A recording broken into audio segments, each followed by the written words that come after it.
함께 사도신경 하심으로 2023년도 1월 30일 월요일 온라인 아침 기도에 하나님께 올려드리겠습니다. 전능하사 천지를 만드신 하나님 아버지를 내가 믿사오며 그 외아들 우리 주 예수 그리스도를 믿사오니 이는 성령으로 잉태하사 동정녀 마리아에게 나시고 본디오 빌라도에게 고난을 받으사 십자가에 못 박혀 죽으시고 장사한 지 사흘 만에 죽은 자 가운데서 다시 살아나시며 하늘에 오르사 전능하신 하나님 우편에 앉아 계시다가 저리로서 산자와 죽은 자를 심판하러 오시리라. 성령을 믿사오며 거룩한 공회와 성도가 서로 교통하는 것과 죄를 사하여 주시는 것과 몸이 다시 사는 것과 영원히 사는 것을 믿사옵나이다. 아멘. 찬송가 384장 찬송하시겠습니다.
하나님 아버지 감사합니다. 어제는 거룩한 주일 예배를 통해서 큰 은혜 받게 하시고 도전 받게 하시고 결단하게 하시고 또 새로운 한 주간 시작되는 월요일 아침을 맞이하게 하심을 감사합니다. 오늘 하루도 그리고 한 주간도 주님께서 말씀을 통해서 온전히 저희들을 이끌어 주실 때만이 승리의 삶을 살게 될 것을 믿고 이 시간에 간절히 간구합니다. 오늘도 말씀을 통해서 주님께서 어떤 길로 저희들을 인도하시는지 바르게 또 알게 하시고 순종케 하여 주셔서 하나님 오늘도 그리고 한 주간도 주님이 예비하신 승리의 축복을 풍성히 누리며 하나님께 영광 돌리는 복된 하루와 한 주간 될 수 있도록 축복하여 주옵소서. 감사드리오며 우리 주 예수 그리스도의 이름으로 기도드리옵나이다. 아멘. 자, 이 시간에 하나님이 주시는 말씀은 구약성경 민수기 9장 15절부터 23절까지 말씀 보겠습니다. 자, 화면을 보시면서 우리 15절부터 우리 함께 합독하시겠습니다. 성막을 세운 날에 구름의 성막 곧 증거의 성막을 덮었고 저녁이 되면 성막 위에 불 모양 같은 것이 나타나서 아침까지 이르렀으되 항상 그러하여 낮에는 구름이 그것을 덮었고 밤이면 불 모양이 있었는데 구름이 성막에서 떠오른 때에는 이스라엘 자손이 곧 행진하였고 구름이 머무는 곳에 이스라엘 자손이 진을 쳤으니 이스라엘 자손이 여호와의 명령을 따라 행진하였고 여호와의 명령을 따라 진을 쳤으며 구름이 성막 위에 머무는 동안에는 그들이 진영에 머물렀고 구름이 성막 위에 머무는 날이 오랠 때에는 이스라엘 자손이 여호와의 명령을 지켜 행진하지 아니하였으며 혹시 구름이 성막 위에 머무는 날이 적을 때에도 그들이 다만 여호와의 명령을 따라 진영에 머물고 여호와의 명령을 따라 행진하였으며 혹시 구름이 저녁부터 아침까지 있다가 아침에 그 구름이 떠오를 때에는 그들이 행진하였고 구름이 밤낮 있다가 떠오르면 곧 행진하였으며 이틀이든지 한 달이든지 1년이든지 구름이 성막 위에 머물러 있을 동안에는 이스라엘 자손이 진영에 머물고 행진하지 아니하다가 떠오르면 행진하였으니 곧 그들이 여호와의 명령을 따라 진을 치며 여호와의 명령을 따라 행진하고 또 모세를 통하여 이르신 여호와의 명령을 따라 여호와의 직임을 지켰더라. 아멘. 여러분, 우리가 즐겨 부르는 찬양 가운데 하나님은 너를 지키시는 자 너희 우편에 그늘 되시니 라는 찬양이 있습니다. 여러분이 가사 중에서 너의 우편에 그늘 되신다라는 구절이 너무 은혜가 됩니다. 하나님이 결코 우리의 손을 놓지 않겠다라는 말씀이기 때문입니다. 우리는 인생 가운데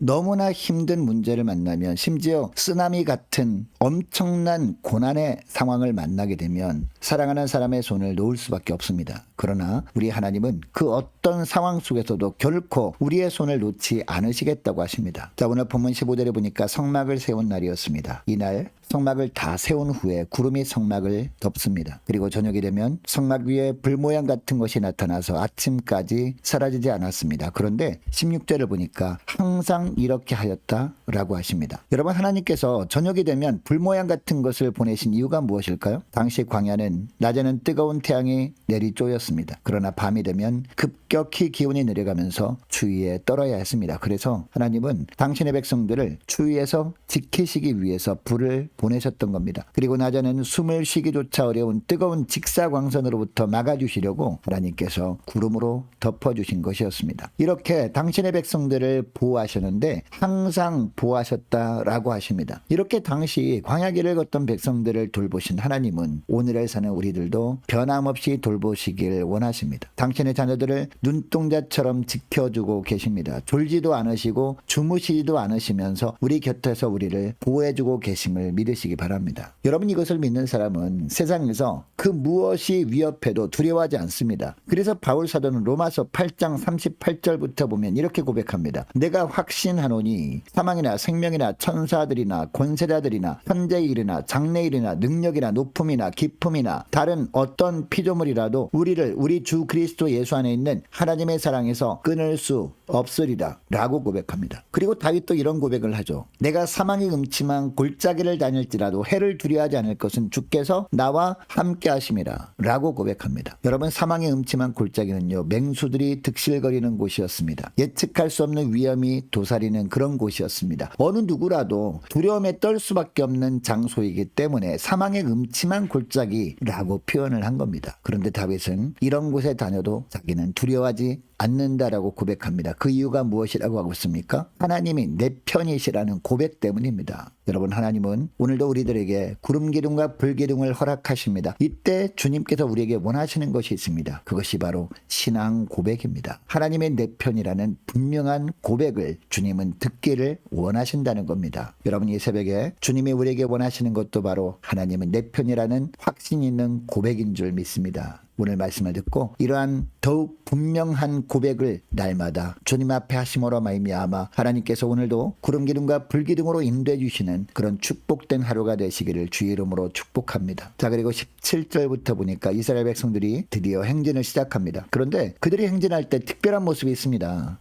17절부터 23절까지 계속 반복되는 구절인데요. 여호와의 명을 좇아라는 구절입니다. 18절에 보면 두 번이나 이 구절이 반복되어 나옵니다. 그리고 19절, 20절, 23절까지 계속 반복적으로 이 구절이 등장합니다. 여호와의 명을 좇아 행하였다라는 겁니다. 요약해보면 구름이 성막에 떠오르면 행진하고 구름이 머무르면 그곳에 진을 쳤다라는 겁니다. 그리고 19절에 보니까 구름이 장막 위에 오래 머무를 때가 있었습니다. 이때도 이스라엘 백성들이 어떻게 하였다라고 하고 있습니까? 여호와의 명을 지켜서 진행치 않았다라고 합니다. 또 20절에 보니까 구름이 장막 위에 머무는 날이 적을 때도 그들은 어떻게 합니까? 다만 여호와의 명을 좇아 머무는 기간을 정하고 여호와의 명을 좇아 행진하였다라고 합니다. 진에 머무는 날이 너무 길다고 불평하는 사람이 없었습니다. 너무 힘들고 피곤한데 진에 머무는 날이 너무 짧다고 원망하는 사람도 한 사람도 없었습니다. 오직 하나님의 말씀하시는 방법대로 행하였을 뿐이라 라고 합니다. 여러분, 이스라엘 백성들은 스스로 얼마를 더 머무를 것인지 얼마를 더 갈지 결정할 수 있는 권한이 없었습니다. 이틀이든 한 달이든 1년이든 오직 하나님께서 머물 기간을 정해 주셨습니다. 이스라엘 백성들이 광야 여정에서 중요한 것은요, 누가 얼마나 멀리 가느냐가 아니었습니다. 또 누가 얼마나 빨리 가느냐 있지도 않았습니다. 얼마나 하나님의 말씀대로 바로 가느냐가 중요한 것이었습니다. 그리고 얼마나 하나님과 보조를 맞추어 함께 가느냐가 중요한 것이었습니다. 여러분, 오늘날도 마찬가지입니다. 하나님은 우리 한 사람 한 사람을 구별하셨습니다. 이 지구상의 수많은 사람들 중에서 특별히 선택하시고 예수 믿게 하시고 하나님의 백성으로 삼아주셨습니다. 주님은 오늘도 우리와 보조를 맞춰 걷길 원하십니다. 오늘 하루 우리가 승리할 수 있는 비결은요, 그래서 다른 것이 아닙니다. 얼마나 잘 사느냐가 아닙니다. 얼마나 하나님의 뜻 가운데 바르게 사느냐입니다. 하나님 앞에서 바르게 살 때 주님께서 동행해 주시고 우리에게 필요한 부분들을 적절하게 그때그때마다 채워주심으로 말미암아 우리가 살아갈 광야가 푸른 초장으로 변하는 겁니다. 여러분, 오늘 말씀을 듣고 주님 말씀하시면 순종함으로 나아가고 주님의 뜻이 아니면 잠잠히 기도하면서 기다리는 저와 여러분 되시기를 축복합니다. 또 한 가지만 더 살펴보겠습니다. 하나님의 구름 기둥과 불 기둥으로 인도하실 때가 성막이 세워진 날이었습니다. 성막에 하나님의 임재하심을 증거해 주시는 것이었습니다. 구름 기둥과 불 기둥으로 백성들 앞서 인도했다는 것은 성막이 백성들 앞서 인도했다라는 뜻 아닙니까? 오늘도 마찬가지입니다. 하나님은 우리가 가는 길에 앞서가십니다. 우리를 바른 길로 인도하십니다. 그런데 주님이 우리를 인도하시는 것을 보기 위해 우리가 해야 할 일이 있습니다. 우리 심령을 늘 주님이 거하시는 성전이 되게 하는 겁니다. 여러분, 고린도전서 3장 16절에서 바울은 이야기하죠. 너희가 하나님의 성전인 것과 하나님의 성령이 너희 안에 거하시는 것을 알지 못하느냐라는 겁니다. 여러분, 주님은 우리와 늘 동행하십니다. 늘 우리보다 앞서가시면서 길을 인도하십니다. 그런데 우리가 그것을 느끼지 못하는 이유가 뭘까요? 우리의 삶이 성령이 거하시는 성전으로 준비되지 못했기 때문 아닐까요?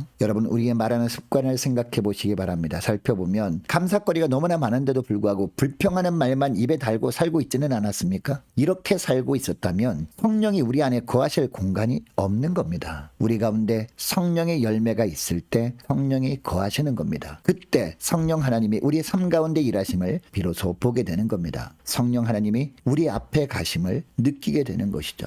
여러분, 이것을 기억하시고 온전히 성령에 거하시는 전이 되도록 늘 감사하며 살아가므로 늘 성령의 열매만 풍성히 맺으며 사는 복된 하루가 되시기를 주의 이름으로 축복합니다. 자, 오늘 말씀을 기억하며 함께 기도하기를 원하는 것은요, 이렇게 기도했으면 좋겠습니다. 하나님, 날마다 주님은 내 편이라는 고백을 확신 있게 늘 하며 주님 말씀 따라 사는 복된 하루 되기를 원합니다. 간절히 기도했으면 좋겠고요. 하나님, 우리 심령이 성령에 거하시는 전이 되어 오늘도 주님께서 앞서가시고 길을 열어주심을 보게 하옵소서. 간절히 기도하기를 원합니다. 한 주간 동안 각 가정의 직장과 사업장을 위해서 각 구역 식구들과 자녀들을 위해서 함께 기도하기를 원합니다. 유초등부, 중고등부, 청년부를 위해서 각 구역과 남녀 전도회를 위해서 함께 기도하기를 원하고요. 많은 환우들을 위해서 기도해 주시기 바랍니다. 특별히 우리 김세신 장로님 어머니를 위해서 함께 기도하기를 원하고 수술을 앞두고 있는 우리 예린이 위해서도 함께 기도하기를 원합니다. 군복무 중인 이시훈 형제를 위해서 대학 입학을 앞둔 우리 자녀들을 위해서 자, 우리 성교사님들 가정을 위해서 나라와 민족을 위해서 자, 우리 교회의 앞날을 위해서 또 저와 여러분이 가지고 나온 기도 제목을 놓고 자, 우리 함께 기도하기를 원합니다. 기도하겠습니다.